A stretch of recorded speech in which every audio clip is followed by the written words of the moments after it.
नमस्तुभ्यं श्री शिवाय नमस्तुभ्यं श्री शिवाय नमस्तुभ्यं श्री शिवाय नमस्तुभ्यं श्री शिवाय नमस्तुभ्यं श्री शिवाय नमस्तुभ्यं श्री शिवाय नमस्तुभ्यं श्री शिवाय नमस्तुभ्यं श्री शिवाय नमस्तुभ्यं श्री शिवाय नमस्तुभ्यं श्री शिवाय नमस्तुभ्यं। जय हो श्री जी महाराज की जय हो, पार्वती माता की जय हो, गणेश जी महाराज की जय हो, नंदीश्वर भगवान की जय हो, मूषक जी की जय हो, कार्तिकेय की जय हो जय हो, जय हो मोर मुकुटवंशी वाले की जय हो। श्री शिवाय नमस्तुभ्यं। तौमेव माता च पिता तौमेव बन्धु च सखा तौमेव विद्या द्रविणं तौमेव सर्वं मम देवदेव। श्री शिवाय नमस्तुभ्यं। गणों के मुख से और नारद से भी सती के दग्ध होने की बात सुनकर दक्ष पर कुपित हुए शिव का अपनी जटा से वीरभद्र और महाकाली को प्रकट करके उन्हें यज्ञ विध्वंस करने और विरोधियों को जला डालने की आज्ञा देना। ब्रह्मा जी कहते हैं, नारद, वह आकाशवाणी सुनकर सब देवता आदि भयभीत तथा विस्मित हो गए। उनके मुख से कोई बात नहीं निकली। वे इस तरह खड़े या बैठे रह गए मानो उन पर विशेष मोह छा गया। भृगु के मंत्र बल से भाग जाने के कारण जो वीर शिवगण नष्ट होने से बच गए थे, वे भगवान शिव की शरण में गए। उन सब ने अमित तेजस्वी भगवान रुद्र को भली भांति सादर प्रणाम करके वहां यज्ञ में जो कुछ हुआ था वह सारी घटना उनसे कह सुनाई। गण बोले, महेश्वर, दक्ष बड़ा दुरात्मा और घमंडी है। उसने वहां जानने पर सती देवी का अपमान किया और देवताओं ने भी उनका आदर नहीं किया। अत्यंत गर्व से भरे हुए उस दुष्ट दक्ष ने अपने लिए आपके लिए यज्ञ में भाग नहीं दिया, दूसरे देवताओं के लिए दिया और आपके विषय में उच्च स्वर से दुर्वचन कहे। प्रभो, यज्ञ में आपका भाग न देकर सती देवी कुपित हो उठी और पिता की बारंबार निंदा करके उन्होंने तत्काल अपने शरीर को योगाग्नि द्वारा जलाकर भस्म कर दिया। यह देख 10,000 से अधिक पार्षद लज्जावश शस्त्रों द्वारा अपने ही अंगों को काट काट कर वहां मर गए। शेष हम लोग दक्ष पर कुपित हो उठे और सबको भय पहुंचाते हुए वेग पूर्वक उस यज्ञ का विध्वंस करने को उद्यत हो गए, परंतु विरोधी भृगु ने अपने प्रभाव से हमें तिरस्कृत कर दिया। हम उनके मंत्र बल का सामना न कर सके। प्रभो विश्वंभर, वे ही हम लोग आज आपकी शरण में आए हैं। दयालो, वहां प्राप्त हुए भय से आप हमें बचाइए, निर्भय कीजिए। महाप्रभु, उस यज्ञ में दक्ष आदि सभी दुष्टों ने घमंड में आकर आपका विशेष रूप से अपमान किया है। कल्याणकारी शिव, इस प्रकार हमने अपना सती देवी का और मूढ़ बुद्धि वाले दक्ष आदि का भी सारा वृतांत कह सुनाया। अब आपकी जैसी इच्छा हो वैसा करें। ब्रह्मा जी कहते हैं, नारद, अपने पार्षदों की यह बात सुनकर भगवान शिव ने वहां की सारी घटना जानने के लिए शीघ्र ही तुम्हारा स्मरण किया। देव ऋषे, तुम दिव्य दृष्टि से संपन्न हो, अतः भगवान के स्मरण करने पर तुम तुरंत वहां आ पहुंचे और शंकर जी को भक्ति पूर्वक प्रणाम करके खड़े हो गए। स्वामी शिव ने तुम्हारी प्रशंसा करके तुमसे दक्ष यज्ञ में गई हुई सती का समाचार तथा दूसरी घटनाओं को पूछा। तात शंभु के पूछने पर शिव में मन लगाए रखने वाले तुमने शीघ्र ही वह सारा वृतांत कह सुनाया जो दक्ष यज्ञ में घटित हुआ था। मुने, तुम्हारे मुख से निकली हुई बात सुनकर उस समय महान रौद्र पराक्रम से संपन्न महेश सर्वेश्वर रुद्र ने तुरंत ही बड़ा भारी क्रोध प्रकट किया। लोक संहारकारी रुद्र ने अपने सिर से एक जटा उखाड़ी और उसे रोषपूर्वक उस पर्वत के ऊपर दे मारा। मुने, भगवान शंकर के पटकने से उस जटा के 2 टुकड़े हो गए और महाप्रलय के समान भयंकर शब्द प्रकट हुआ। देव ऋषि, उस जटा के पूर्व भाग से महाभयंकर महाबली वीरभद्र प्रकट हुए, जो समस्त शिवगणों के अगुआ हैं। वे भूमंडल को सब ओर से व्याप्त करके उसमें भी 10 उंगल अधिक होकर खड़े हुए। वे देखने में प्रलय अग्नि के समान जान पड़ते थे। उनका शरीर बहुत ऊंचा था। वे 1000 भुजाओं से युक्त थे। उन सर्वसमर्थ महारुद्र के क्रोध पूर्वक प्रकट हुए निश्वास से 100 प्रकार के जवर और 13 प्रकार के सनीपात रोग पैदा हो गए। तात उस जटा के दूसरे भाग से महाकाली उत्पन्न हुई। वे करोड़ों भूतों से गिरी हुई थी। जो जवर पैदा हुए वे सब के सब शरीरधारी क्रूर और समस्त लोगों के लिए भयंकर थे। वे अपने तेज से प्रज्वलित हो सब और दाह उत्पन्न करते हुए से प्रतीत होते थे।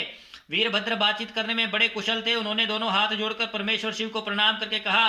वीरभद्र बोले, महारुद्र, सोम, सूर्य और अग्नि को 3 नेत्रों के रूप में धारण करने वाले प्रभु, शीघ्र आज्ञा दीजिए। मुझे इस समय कौन सा कार्य करना होगा? ईशान, क्या मुझे आधे ही क्षण में सारे समुद्र को सुखा देना है या इतने ही समय में संपूर्ण पर्वतों को पीस डालना है?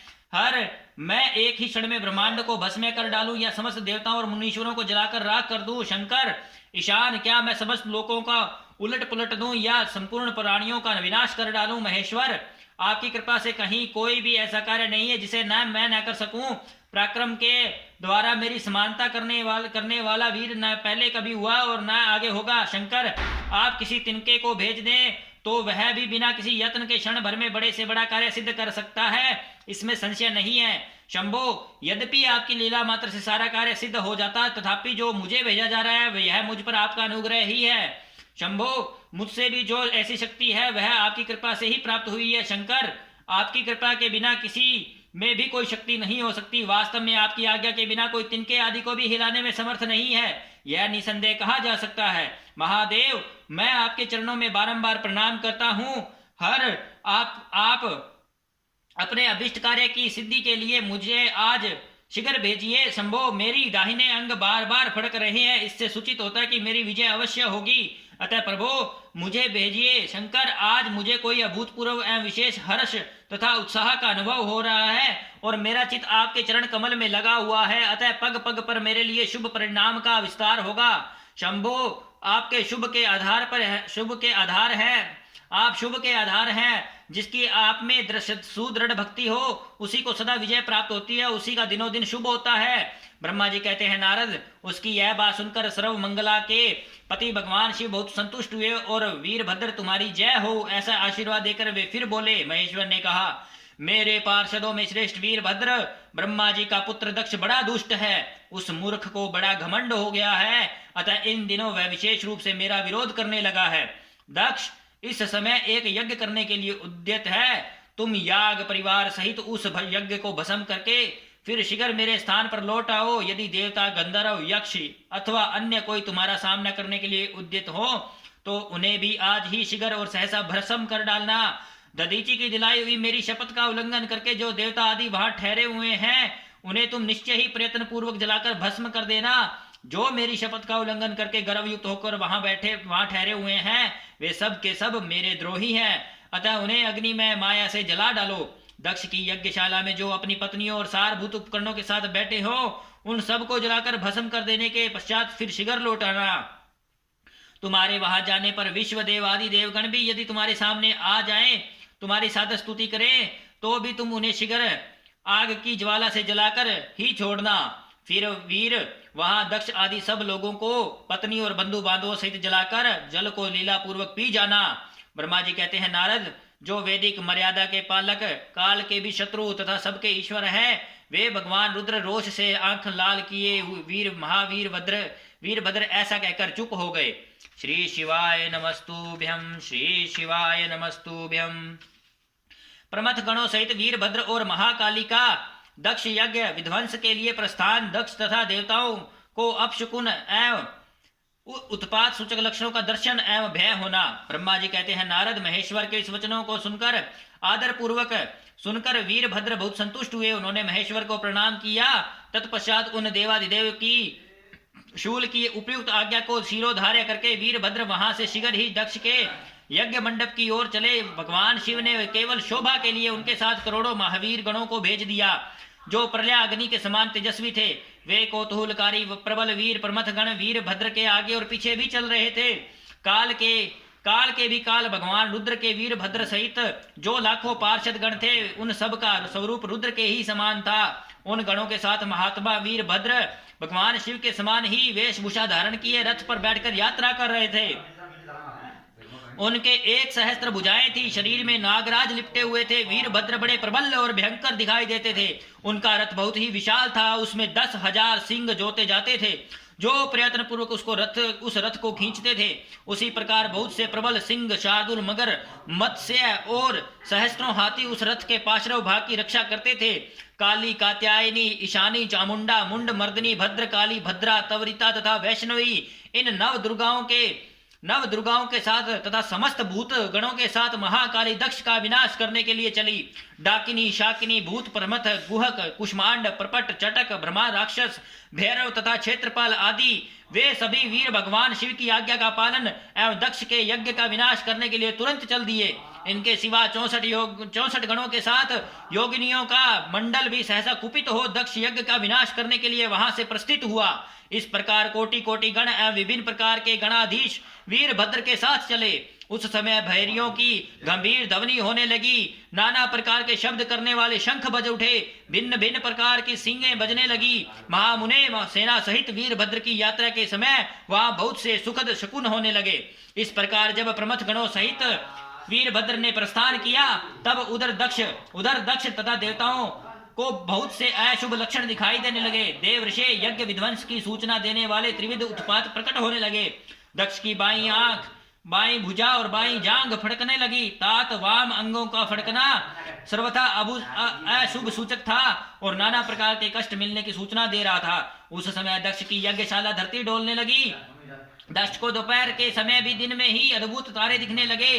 दिशाएं मलिन हो गई, सूर्य मंडल चितकबरा दिखने लगा, उस पर हजारों घेरे पड़ गए, जिससे वह भयंकर जान पड़ता था। बिजली और अग्नि के समान दीप्तिमान तारे टूट टूट कर गिरने लगे और भी बहुत से भयानक अपशकुन होने लगे। इसी बीच वहां आकाशवाणी प्रकट हुई, जो संपूर्ण देवताओं और विशेषतः दक्ष को अपनी बात सुनाने लगी। आकाशवाणी बोली, ओ दक्ष, आज मेरे जन्म को धिक्कार है। तू महामूढ़ और पापात्मा है। भगवान हर की ओर से आज तुझे महान दुख प्राप्त होगा, जो किसी तरह टल नहीं सकता। अब यहाँ में तेरा हाहाकार भी नहीं सुनाई देगा।